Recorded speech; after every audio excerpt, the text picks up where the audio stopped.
আসসালামু আলাইকুম রহমতুল্লাহ।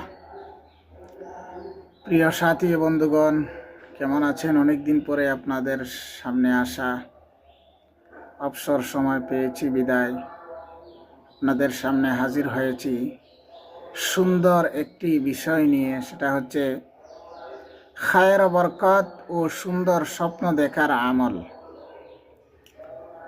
আমলটি হলো সূরা মারিয়াম লিখে কাচের গ্লাসে ভরে নিজের ঘরে রাখবে।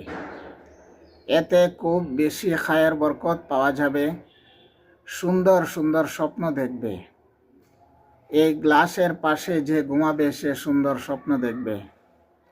এই সূরা লিখে ঘরের দেয়ালে ঝুলিয়ে রাখলে সব ধরনের বিপদ মুসিবত দূর হবে। ভীত সন্ত্রস্ত ব্যক্তির ভয় শঙ্কা দূর হবে।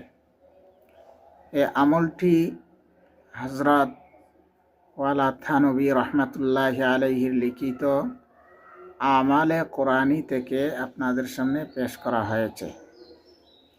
আল্লাহ তাআলা আমাদেরকে ভালো ভালো স্বপ্ন দেখার, ভবিষ্যতে ভালো ফলাফল যেন স্বপ্নের মাধ্যমে জানা যায়, সেই অনুযায়ী ভালো স্বপ্ন দেখার তৌফিক দান করুন। আমিন।